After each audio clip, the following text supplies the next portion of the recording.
Agentic automation offers CIOs a transformative opportunity to drive extreme productivity by enabling AI agents to autonomously execute and adapt workflows with human oversight. This approach surpasses traditional AI by orchestrating multi-agent collaboration integrated with existing enterprise systems, unlocking strategic efficiencies, particularly in customer service, finance, and procurement. However, challenges include managing technical complexity, ensuring robust AI governance, and fostering an organizational culture shift to embrace this technology responsibly.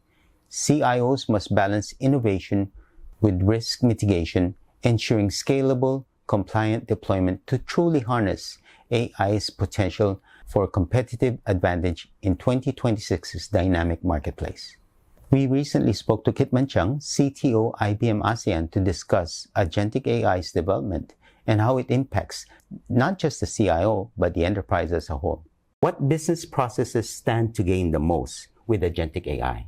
And I think if you think about the overall gain you can get from Agentic AI, benefit can be in a whole variety of different business processes. And in many ways, it's about selecting the right maybe workflow to actually leverage Agentic AI to automate.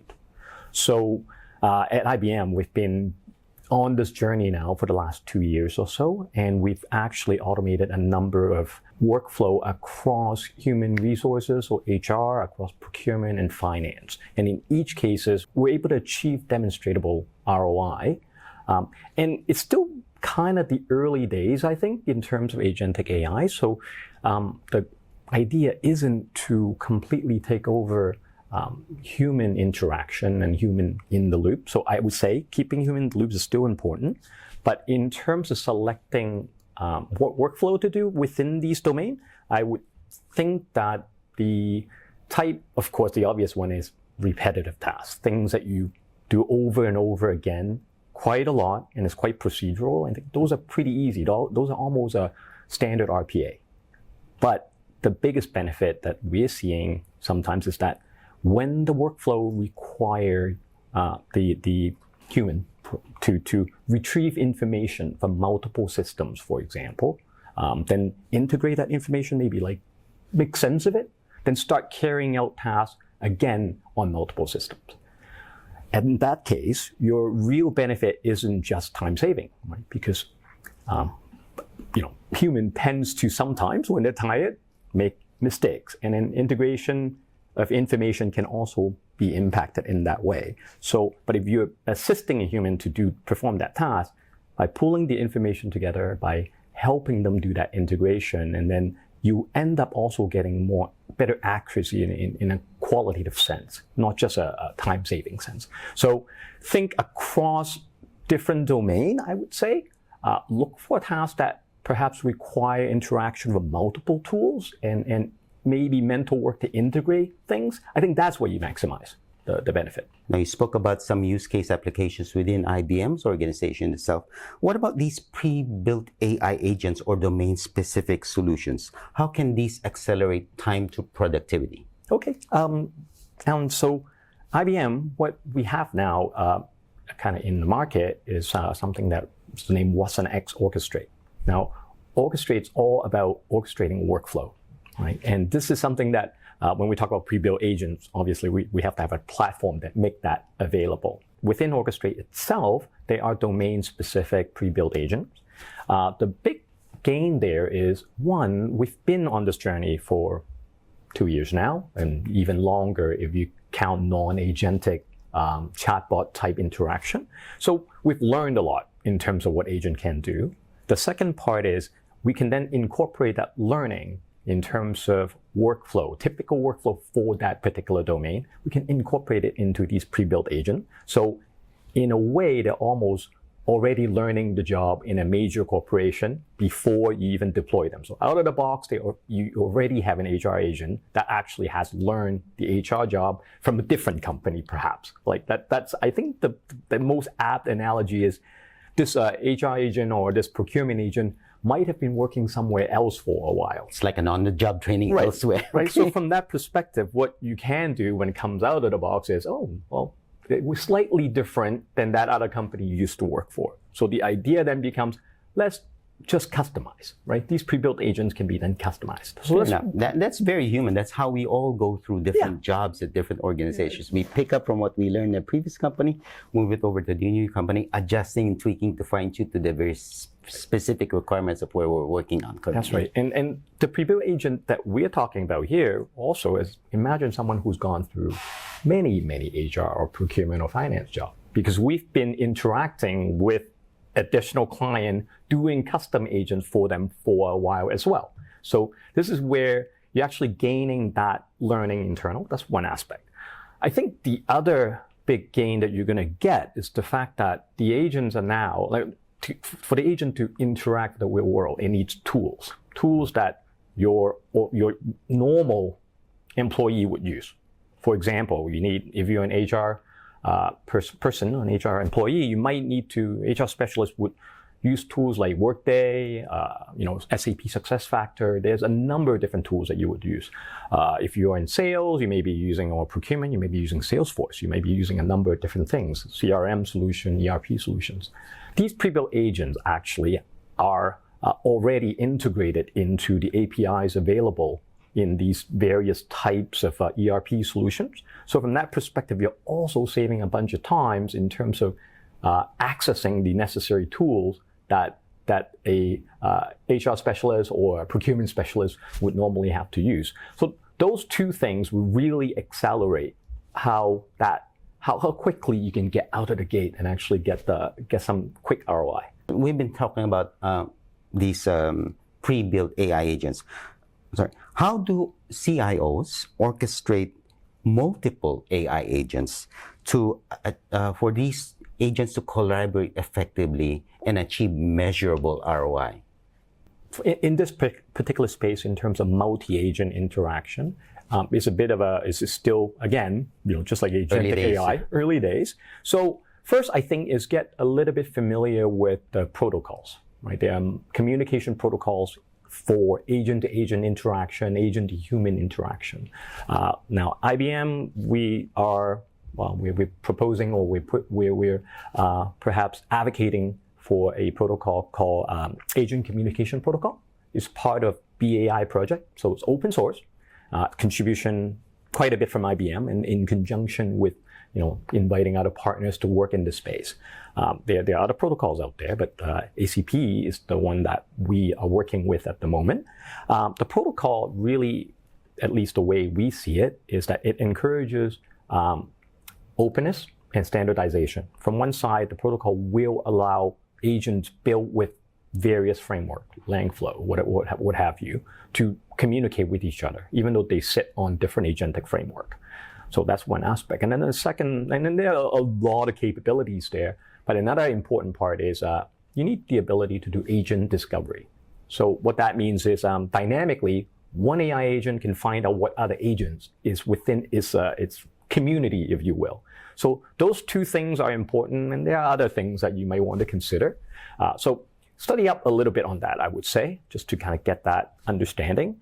And then, once maybe getting there, maybe take a look at, like I said, IBM ASEAN orchestrate, something that is, instead of just studying the protocol and having to implement it yourself, select an agentic platform that allows that to happen naturally. I think that's one piece of advice. The key things also is when you start to build agents, what we've learned is to start smaller. So again, we've been talking a lot about domain-specific agent. These agents, don't think of a massive agent to do everything. That's why you have multi-agent piece, because when you select smaller piece that are domain-specific, what you can do is have an agent that mimic someone who's in a particular function, number one. Two, they can learn the task and have more accuracy in terms of reasoning. So that's the second part. The additional benefit of having a multi-agent protocol also is that you become more agile. You can upgrade, you can deploy agent without impacting the rest of the functionality. So testing is easier, deployments faster, and I think overall is something that is emerging quickly, but I think something that should be selected maybe at the start of the project, if you will. What governance frameworks are needed to scale AI agents responsibly without compromising on compliance and productivity, efficiency, and a whole lot stuck in there? So other than selecting a governance framework, right, then I think organizations also need to figure out how to make compliance an integral part of the AI development workflow. So selecting a governance platform that helps you operationalize those governance requirements is going to help tremendously.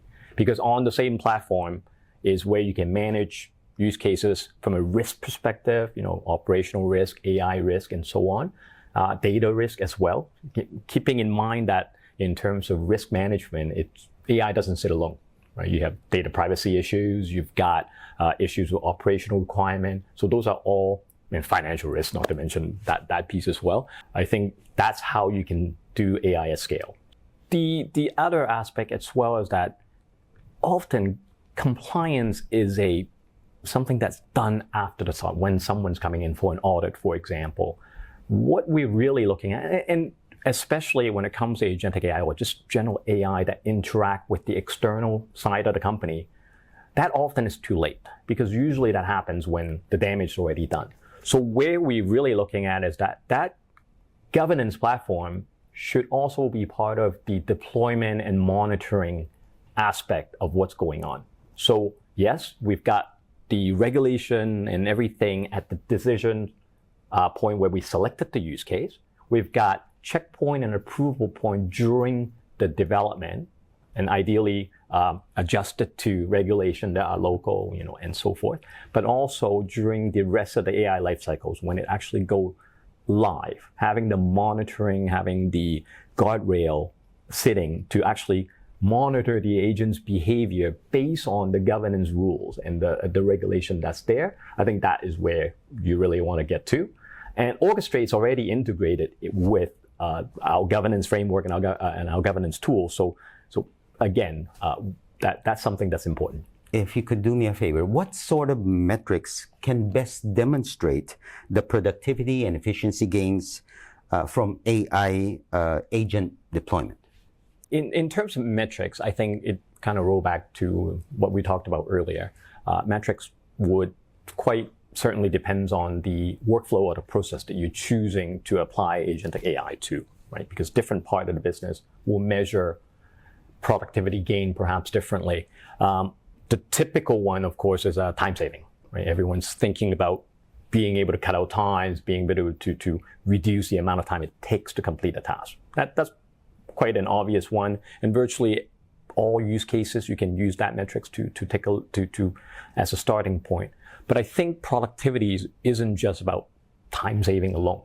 So there's other aspect to any task that you can choose. For example, accuracy, right? If you can perform something more accurately, that is also a gain because less error translate to different types of gain. You can also look at things like accuracy then obviously brings on the next step, which is consistency. Right? Again, I go back to agents being able to help without that variation in terms of, tiredness and whatnot, right? So there's those components.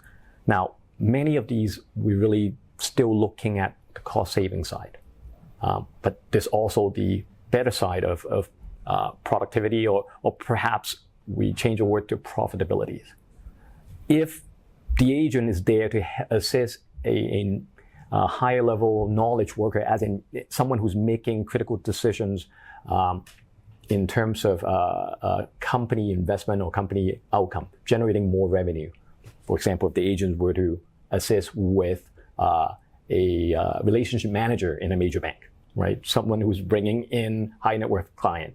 Those tasks now is no longer just measured in cost saving. Those tasks are now measured in how happy is the client, how well the RM is performing. If they're a financial advisor, it even lifts that even further. And now is instead of a bottom line conversation, you're having a top line conversation, right? The ROI will now be measured on revenue in terms of, or incoming investment, if that is the case, like in terms of new investment and so on. So if we look at what in any organization does, employees providing goods and services to a customer, productivities and profitabilities are hand in hand when you're using agentic AI to help the employees complete what they do.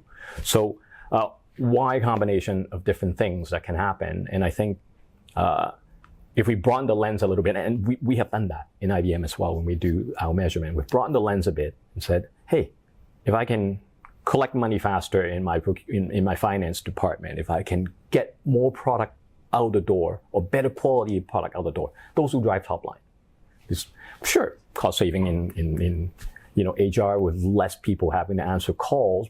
That's the other side. So I think that is the metrics will highly depend on the process. If we look back at IBM's own journey in the agentic AI adoption, what lessons can you pick out and share with our audience on these ones?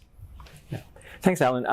When we at IBM we often call these our client zero journey, as in with the number zero in computing terms, right? Number zero is the very first entry.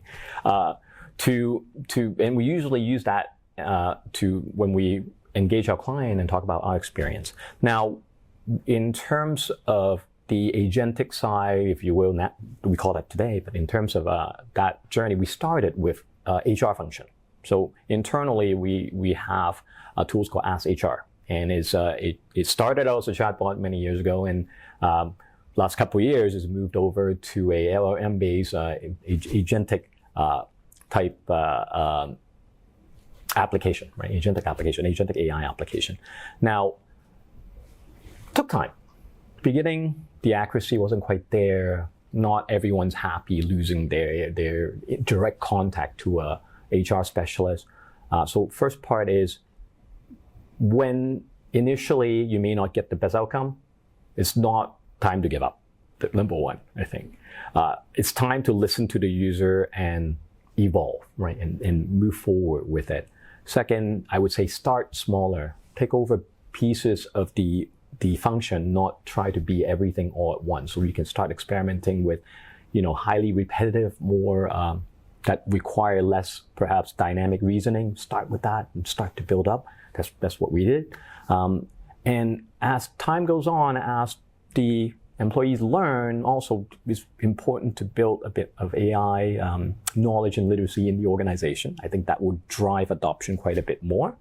And then as we add additional capabilities, continue to evolve the capabilities that's there. Today, Ask HR handles about 11.5 million interaction with employees a year. So we've deployed that, as I mentioned, since quite a few years back. Today, 280,000 employees at IBM. This is a live production system. We've been using it, so 11.5 million interaction, increasing acceptance and in terms of NPS, right, in terms of the user's experience itself. So that's one big part. Now, we also talked about other agents that we've brought on board as well. We talked about gaining profitabilities and so on. We've been applying AI to everything from IT to procurement to finance. And we've looked at the overall ROI to the tune of about $3.5 billion in terms of productivity gains, top line revenue gains, things like cash flow. We talked about that a little bit in the finance department. So the measurable outcome is quite high. Even if you take that down to 1/10 of that, that's still $350 million worth of gain for us at IBM. Kitman, thank you for joining us on VODchat for Future CIO. Alan, thank you very much for having me, and hopefully we'll talk again very soon.